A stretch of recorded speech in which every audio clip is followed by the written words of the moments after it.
अस्सलामुअलैकुम, welcome to Mehboob TV Oman news. उम्मीद करता हूं कि आप तमाम दोस्त खैरियत से होंगे। आज है 1 मई 2024। पूरी दुनिया के अंदर यौम मजदूर डे मनाया जा रहा है।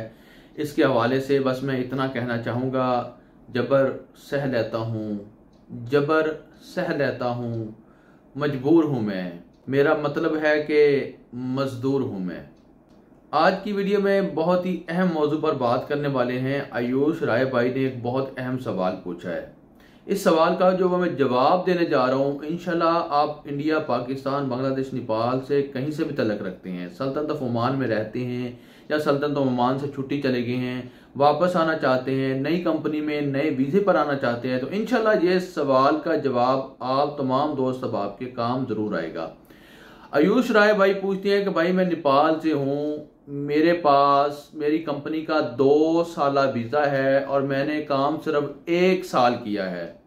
फिर मैं अपने मुल्क वापस आ गया, मुझे 5 माह हो गए हैं अपने मुल्क में। मेरी कंपनी ने मुझे अभी तक वापसी का कोई भी मैसेज नहीं किया है, मगर अब मुझे नई कंपनी में वीज़ा ऑफर आ रही है, यानी कि मुझे नई कंपनी वीज़ा ऑफर दे रही है। मैं नई कंपनी में आकर वीज़ा तब्दील कर सकता हूं या नहीं कर सकता, इसके लिए ओमान का लेबर कानून क्या कहता है, यानी कि इसके लिए ओमान का लेबर लॉ क्या कहता है। चलकर वीडियो में इंशाल्लाह आपको मुकम्मल तफसील से इसका जवाब समझाने वाला हूं। आप तमाम दोस्त अब आपके ये वीडियो काम आने वाली है। इससे पहले कि आपने यूट्यूब चैनल महबूब टीवी को अभी तक सब्सक्राइब नहीं किया या मेरी वीडियो आप टिकटॉक के ऊपर देख रहे हैं, तो आइए यूट्यूब चैनल महबूब टीवी की फैमिली का हिस्सा बन जाइए। आकर यूट्यूब चैनल महबूब टीवी को सब्सक्राइब करके इस वीडियो को लाइक शेयर लाजमी कर दीजिए, क्योंकि एक अच्छी बात जो है दूसरों तक पहुंचाना भी एक सदका जारिया ही होता है, जो कि बहुत से मजबूर लोगों के काम आती है। और आयुष राय भाई देखें, सबसे पहली बात तो ये है कि आपका अभी वीज़ा जो है तकरीबन 7 माह बाकी है। आपका वीज़ा 7 माह बाकी है। अभी भी आपके पास वक्त है कि आप सल्तनत ऑफ ओमान के अंदर वापस आ जाएं, अपनी कंपनी से ट्रांसफ़र लेटर ले लें। अपनी कंपनी से ट्रांसफ़र लेटर लेकर आप दूसरी कंपनी में वीज़ा शिफ्ट कर लें, तब्दील कर लें, जॉब तब्दील कर लें। आपको किसी किस्म की कोई भी परेशानी का सामना नहीं करना पड़ेगा। लेकिन सल्तनत ऑफ ओमान में वापस आने से पहले आपने एक बार अपनी कंपनी से चेक करवा लेना है कि आया आपकी कंपनी ने आपको कहीं ब्लॉक तो नहीं कर दिया, आपका वीज़ा ब्लॉक तो नहीं कर दिया, या आपका वीज़ा कैंसिल तो नहीं करवा दिया।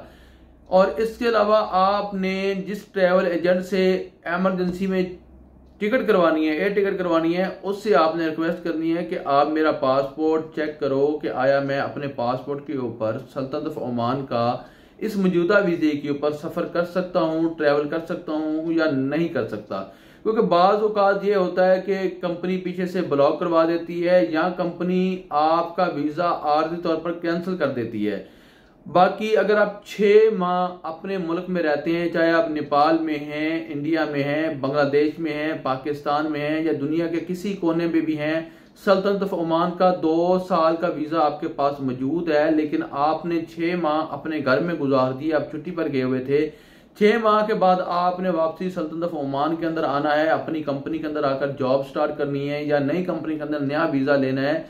उसके लिए आपकी कंपनी या आपका अरबाब आपको एक ROP से स्पेशल लेटर जारी करवाते हैं, जिसके अंदर ये तस्दीक की जाती है कि हम तस्दीक करते हैं कि ये बंदा पाकिस्तान में, बांग्लादेश में, नेपाल में, इंडिया में छुट्टी पर गया था, वहाँ पर जाकर इसको कुछ काम से तखीर होगी, इसलिए ये ना आ सका वापस, लिहाजा हम इसको वापस बुलाना चाहते हैं। वो लेटर आपके पास होता है तो आपको एयरपोर्ट में एंट्री दे दी जाती है, यानी कि सल्तनत ऑफ ओमान में एंट्री दे दी जाती है। अब मसला यहाँ पर यह आ रहा है कि आपके पास 2 साल वीज़ा है, आपने 1 साल काम किया है, अभी आपको 5 माह हो गए हैं अपने मुल्क में, यानी कि ये वीडियो देखने तक शायद आपको 6 माह मुकम्मल हो गए होंगे। आपने अपनी कंपनी से रिक्वेस्ट करनी है, गुजारिश करनी है कि जो ROP की तरफ से एक लेटर मिलता है, पेपर मिलता है ओमान में एंट्री के लिए 6 माह के बाद, वो जारी करवाएं आपको। और उसके बाद या तो वो आपका वीज़ा बिल्कुल ही कैंसिल करके आपको कैंसिलेशन पेपर भेज दें, फिर आप नई कंपनी में नया वीज़ा लगवा सकते हैं और नए वीज़े के ऊपर आप सल्तनत ऑफ ओमान का ट्रैवल कर सकते हैं, यानी कि सल्तनत ऑफ ओमान का सफ़र कर सकते हैं। उम्मीद करता हूं कि आज की ये मेरी वीडियो आप तमाम दोस्त अब आपको पसंद आई होगी। अगर पसंद आई है तो इस वीडियो को लाइक शेयर लाजमी कीजिए और मेरे महबूब टीवी चैनल को सब्सक्राइब करना न भूलिए। मुझे रखी दुआ में याद, अपना रखिए ख्याल। अल्लाह हाफिज़।